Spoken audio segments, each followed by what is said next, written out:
أعوذ بالله من الشيطان الرجيم. بسم الله الرحمن الرحيم. إن المسلمين والمسلمات والمؤمنين والمؤمنات والقانتين والقانتات والصادقين والصادقات والصابرين والصابرات والخاشعين والخاشعات والمتصدقين والمتصدقات والصائمين والصائمات والحافظين فروجهم والحافظات والذاكرين الله كثيرا والذاكرات أعد الله لهم مغفرة وأجرا عظيما. السلام علیکم ورحمۃ اللہ وبرکاتہ. الحمد للہ رب العالمین والصلاة والسلام علی رسولہ الامین وعلی آلہ واصحابہ ومن تبعہم بإحسان الی یوم الدین. اعوذ باللہ من الشیطان الرجیم. بسم اللہ الرحمن الرحیم. یا ایہا الذین آمنوا کتب علیکم الصیام کما کتب علی الذین من قبلکم لعلکم تتقون ایاما معدودات فمن كان منكم مريضا أو على سفر فعدة من أيام أخر وعلى الذين يطيقونه فدية طعام مسكين فمن تطوع خيرا فهو خير له وأن تصوموا خير لكم إن كنتم تعلمون. اے مومنو، تم پر روزہ رکھنا فرض کیا گیا جیسا کہ ان لوگوں پر فرض کیا گیا تھا جو تم سے پہلے تھے، تاکہ تم متقی بن جاؤ. گنتی کے چند دن ہیں، پس تم میں سے جو کوئی بیمار ہو یا سفر پر ہو، پس دیگر دنوں میں اس گنتی کو پوری کر لے. اور ان پر جو اس کی طاقت رکھتے ہیں اور روزہ نہ رکھے، ایک مسکین کا کھانا فدیہ ہے. پس جو کسی بھلائی کو نفلی طور پر کرے تو یہ اس کے لیے بہتر ہے، اور یہ کہ تم روزہ رکھو یہ تمہارے لیے بہتر ہے اگر تم جانتے ہو. برادر اسلام اور خواتین، یہ سورہ بقرہ کی 2 آیتیں ہیں. آیت نمبر 183 اور آیت نمبر 184. ان دونوں آیتوں میں روزے کے تعلق سے چند احکام دیے گئے ہیں. جیسا کہ ترجمہ سے آپ نے اندازہ لگایا ہوگا کہ ان آیات میں روزے کی فرضیت کو بتایا گیا ہے. کتب علیکم الصیام، روزے تم پر فرض ہیں. پھر روزے کی اہمیت بیان کی گئی. کما کتب علی الذین من قبلکم، یہ روزہ صرف تم پر فرض نہیں کیا گیا بلکہ تم سے پہلی جو قومیں تھیں، تم سے پہلی جو امتیں تھیں، ان پر بھی روزہ فرض کیا گیا تھا. تو گویا اس میں یہ بات بتایا گیا کہ روزے کی اہمیت کا اندازہ لگائیے کہ روزہ ایسی عبادت ہے جس کے ذریعے سے ہر دور میں، ہر زمانے میں اللہ تعالیٰ کا تقرب حاصل کیا گیا اور اس کی رضا حاصل کی گئی. تو گویا روزے کی اہمیت بتلائی گئی کہ رب العالمین کا تقرب حاصل کرنے کا یہ بہترین ذریعہ ہے. صرف اس امت پر نہیں بلکہ اگلی امتوں پر بھی روزہ فرض کیا گیا تھا. جیسا کہ ایک حدیث میں ہے، نبی اکرم صلی اللہ علیہ وسلم نے اپنے ایک صحابی سے کہا، علیک بالصوم فإنہ لا ند لہ، تم روزے کو اپنا لو کیونکہ روزے کے جیسے کوئی عمل نہیں ہے، روزے کے جیسے کوئی اور نظیر نہیں ہے. تو گویا روزہ اللہ کا تقرب حاصل کرنے اور اس کی قربت حاصل کرنے کا بڑا بہترین ذریعہ ہے، کیونکہ اللہ عز و جل نے جیسا کہ حدیث قدسی میں ہے کہ ہر عمل کے لیے ثواب ہے، کہ 10 سے لے کے 70 تک. الا الصوم فَإِن 10 سے لے کے 700 تک، إِلَّا الصَّوْمَ فَإِنَّهُ لِي وَأَنَا أَجْزِي بِهِ، سوائے روزے کے، روزہ میرے لیے ہے اور میں ہی اس کا بدلہ دوں گا۔ کل قیامت کے روز انسان جب روزے کا ثواب کو دیکھے گا، اس نے جو کچھ تصور کیا ہے دنیا میں اس سے کہیں زیادہ پائے گا۔ رب العالمین نے فرمایا انما یوفی الصابرون اجرہم بغیر حساب، صبر کرنے والوں کو ان کا اجر بغیر حساب کے دیا جائے گا۔ مفسرین نے کہا یہاں صابرون سے مراد صائمون ہے۔ کل قیامت کے روز روزداروں کو پکارا جائے گا اور کہا جائے گا این الصائمون، روزدار کہاں گئے، اور انہیں جنت میں باب الریان سے داخلہ دیا جائے گا۔ تو اس طریقے سے اس آیت سے روزے کی فرضیت کا پتہ چلا کہ روزہ فرض ہے، اور دوسری بات یہ معلوم ہوئی کہ روزے کی اہمیت کا بھی اندازہ لگا کہ ہر دور میں، ہر زمانے میں، ہر شریعت میں روزہ ایک ایسی عبادت تھی جس کے ذریعے اللہ کا تقرب حاصل کیا گیا۔ اور تیسری بات یہ بتائی گئی کہ روزے کی حکمت ہے، روزے کا اپنا ایک فائدہ ہے، وہ یہ ہے کہ روزے کے ذریعے سے انسان متقی بنتا ہے، انسان پرہیزگار بنتا ہے، انسان کو روزے سے تقوی حاصل ہوتا ہے۔ پرہیزگار کیسے بنتا ہے، متقی کیسے بنتا ہے؟ کیونکہ تقوی کا مطلب یہ ہے کہ اللہ کے اوامر کو بجا لاؤ، اللہ کے نواہی سے بچ جاؤ۔ جب آپ روزہ رکھتے ہیں، اللہ عز و جل نے جن باتوں کا حکم دیا انہیں بجا لاتے ہیں، اللہ تعالیٰ جن چیزوں سے روکا ہے آپ روزے کی حالت میں ان سے بچتے ہیں۔ تو گویا اس سے معلوم ہوا کہ روزہ ہماری تربیت کرتا ہے تقوی پر، کہ ہم صرف رمضان میں نہیں بلکہ سارے سال کے 12 مہینہ اس پر عمل کریں، رب کا جو حکم ہے اسے بجا لائیں، اور رب جس سے روکے اس سے ہم رک جائیں۔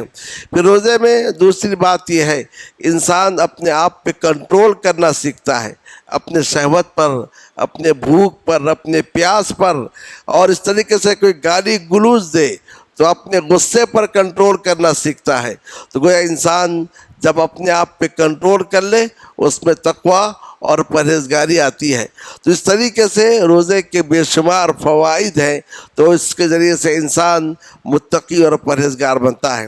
ان 3 باتوں کا حکم دینے کے بعد کہ روزہ تم پر فرض کیا گیا، روزے کے ذریعے سے ہر زمانے میں اللہ کا تقرب حاصل کیا گیا ہے، روزہ سے انسان متقی پرہیزگار بنتا ہے۔ اب روزے کے معاملے کو ہلکا کرنے کے لیے کہا گیا ایام معدودات، یہ تو گنتی کے چند دن ہیں، مہینہ داخل ہوتے ہی دیکھتے دیکھتے گزر جائے گا۔ روزے کو اپنے لیے بھاری مت سمجھو، روزے کو اپنے لیے مشقت کا باعث مت سمجھو، یہ تو گنتی کے چند دن ہیں، دیکھتے دیکھتے گزر جائیں گے۔ مگر ہاں تم میں سے جو کوئی بیمار ہے یا سفر پر ہے تو پھر وہ روزہ چھوڑ دے اور دیگر ایام میں اس گنتی کو پورا کر لے، یعنی روزہ چھوڑ دے پھر وہ اس روزے کو قضا کر لے۔ تو گویا یہاں یہ بتایا گیا کہ دین میں آسانی ہے، دین میں وسعت اور گنجائش ہے۔ روزہ فرض ہے، لیکن اگر کوئی بیمار ہے، بیماری کی وجہ سے روزہ رکھ نہیں سکتا ہے، یا کوئی سفر میں ہے، سفر کی وجہ سے روزہ نہیں رکھ سکتا ہے، اسے اختیار ہے روزہ چھوڑ دے اور دیگر دنوں میں روزے کو پورا کر لے، قضا کر لے۔ یہاں ایک بات یاد رکھ لیں کہ مسافر کی 3 حالتیں ہوتی ہیں۔ اول تو یہ ہے سفر ایسا ہے جس میں کوئی تکلیف نہیں ہے، کوئی مشقت نہیں ہے، تو ایسے مسافر کو چاہیے کہ وہ روزہ رکھ لے، کیونکہ نبی صلی اللہ علیہ وسلم نے بھی سفر میں روزہ رکھا تھا، بعض صحابہ بھی سفر میں روزہ رکھے تھے، تو آپ روزہ رکھ لیں تاکہ اس سے آپ جو ہے بری الذمہ ہو جائیں، کیونکہ دیگر دنوں میں قضا کرنا ہے، اور پھر سب کے ساتھ روزہ رکھنے میں آسانی ہے۔ دوسری صورت یہ ہے کہ روزے میں آپ کو تھوڑی سی تکلیف ہے، مشقت ہے، اس میں بہتر ہے کہ آپ روزہ نہ رکھیں، لیکن اگر آپ روزہ رکھتے ہیں تو یہ جائز ہے، کیونکہ نبی صلی اللہ علیہ وسلم نے ایک سفر میں دیکھا ایک شخص کو سایہ کیا جا رہا تھا، اس کے چہرے پر پانی کے چھینٹے مارے جا رہے تھے۔ آپ نے کہا یہ کون ہے، اس کے ساتھ ایسا کیوں کیا جا رہا ہے؟ لوگوں نے کہا کہ وہ سفر میں روزے سے ہے اور اسے تکلیف ہے۔ آپ نے فرمایا لیس من البر الصیام فی السفر، سفر میں روزہ رکھنا نیکی نہیں ہے۔ اگر ایسی حالت میں روزہ رکھنا حرام ہوتا تو آپ توڑنے کا حکم دیتے، تو تھوڑی سی مشقت ہے جو قابل احتمال ہے تو روزہ رکھنا جائز ہے، مگر توڑنا بہتر ہے۔ لیکن اگر روزے سفر میں ایسی حالت ہو جائے کہ روزہ رکھنے سے جان کا خطرہ ہے تو پھر آپ کو روزہ توڑنا چاہیے، یہ ضروری ہے۔ نبی صلی اللہ علیہ وسلم نے ایسے ہی ایک موقع پر خود روزہ توڑا، لیکن جب لوگوں نے اپنے روزہ کو نہیں توڑا تو آپ نے فرمایا اولئک العصاۃ، اولئک العصاۃ، وہ لوگ نافرمان ہیں، وہ لوگ نافرمان ہیں۔ تو گویا سفر میں آپ کو اختیار ہے، آپ روزے سے رہیں یا کہ روزے کو چھوڑ دیں، لیکن 3 حالات ہیں۔ ایک حالت میں روزہ رکھنا بہتر ہے، ایک حالت میں روزہ رکھنا کراہت ہے، مکروہ ہے، اور ایک حالت میں روزہ رکھنا آپ کے لیے حرام ہے، ناجائز ہے جب جان کا خطرہ ہو۔ اور یہی حال بیمار کا بھی ہے۔ اگر ایسی بیماری ہے، کوئی تکلیف نہیں ہے، کوئی مشقت نہیں ہے، روزہ رکھ لیجیے۔ ایسی بیماری ہے، تھوڑی سی تکلیف ہے، مشقت ہے، روزہ چھوڑ دیجیے، لیکن رکھ لیتے ہیں جائز ہے۔ لیکن ایسی بیماری ہے جس سے جان کا خطرہ ہے، بیماری کے بڑھنے کا خطرہ ہے، تو آپ روزہ چھوڑ دیں۔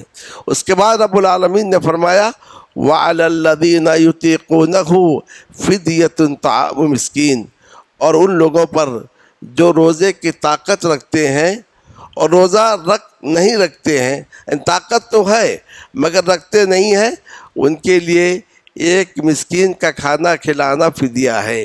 تو یہ حکم شروع اسلام میں تھا، ابتدائی اسلام میں تھا، لیکن بعد کی آیت میں اس حکم کو منسوخ کر دیا گیا ہے۔ شروع اسلام میں یہ تھا کہ جو مسلمان ہے، عاقل ہے، بالغ ہے اور مسافر نہیں ہے، بیمار نہیں ہے، تو اس کو اختیار دیا گیا تھا یا تو روزہ رکھے یا روزہ کے عوض ایک مسکین کو کھانا کھلائے۔ لیکن بعد میں منسوخ کر دیا گیا نہیں، ہر شخص پر روزہ رکھنا لازم ہے جس میں اس کے شروط پائے جائیں۔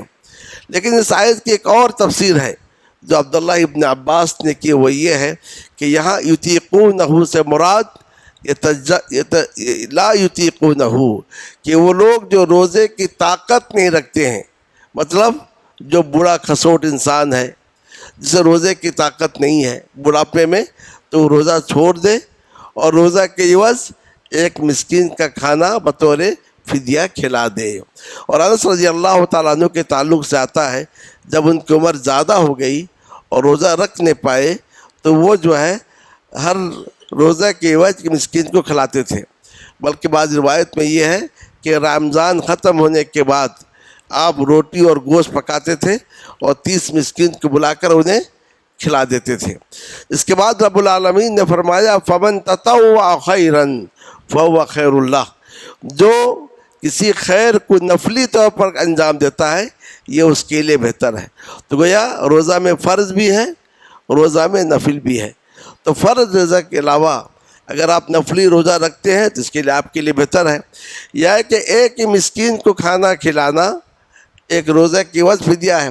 اگر آپ ایک کی جگہ 2 مسکین کھلا دیتے ہیں تو کوئی حرج نہیں ہے، اس میں آپ کے لیے بہتری ہے۔ مگر یاد رکھو وَأَن تَصُومُوا خَيْرٌ لَكُمْ، تم روزہ رکھو، اسی میں تمہارے لیے بہتری ہے، ان کنتم تعلمون، اگر تم علم رکھتے ہو، اگر تم جانتے ہو۔ تو گویا شروع میں اختیار دیا گیا چاہے آپ روزہ رکھو یا روزہ کی عوض فدیہ دو، مگر کہا گیا دیکھو روزہ رکھنا تمہارے لیے بہتر ہے۔ اور آگے کی آیت میں اس کو منسوخ کیا گیا، ہر حالت میں روزہ رکھنی چاہیے۔ ان دونوں آیتوں سے جو باتیں ہمیں معلوم ہوئی وہ یہ ہے کہ روزے کی فرضیت کا علم ہوا کہ روزہ فرض ہے۔ فرض روزے 3 قسم کے ہیں، ایک تو رمضان کا روزہ، دوسرا نظر کا روزہ، تیسرا کفارہ کا روزہ۔ رمضان کا روزہ سن 2 ہجری میں فرض ہوا، اور رمضان کے روزے کی فرضیت کے بعد نبی اکرم صلی اللہ علیہ وسلم 9 رمضان روزہ رکھے۔ اور دوسری بات یہ معلوم ہوئی روزے کی اہمیت کہ ہر شریعت میں ہر امت نے اس کے ذریعے سے اللہ کا تقرب حاصل کیا ہے، یہ رب کی قربت حاصل کرنے کا بہترین ذریعہ ہے۔ روزے کا فائدہ یہ معلوم ہوا کہ روزہ سے تقوی حاصل ہوتا ہے، روزے سے پرہیزگاری ملتی ہے۔ پھر ان دونوں آیتوں کو سامنے رکھیں تو روزے کے شروط کا پتہ چلتا ہے۔ شروط کیا ہے؟ یا ایھا الذین آمنوا سے معلوم، تین باتیں معلوم ہوئی، اے مومنوں۔ تو گویا خطاب کس سے کیا جائے گا؟ عقل مند سے، صاحب عقل سے۔ تو گویا عقل اس کے اندر آ گیا۔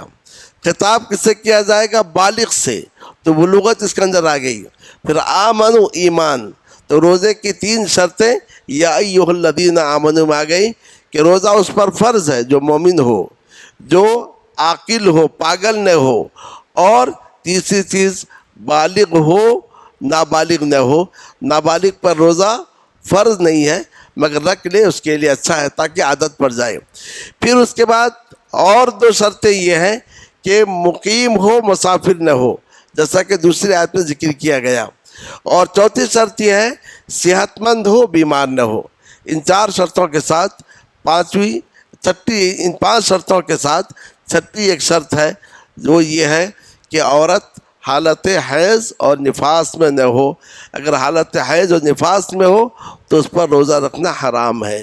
تو یہ چھٹی شرط ہمیں حدیث سے ملتی ہے۔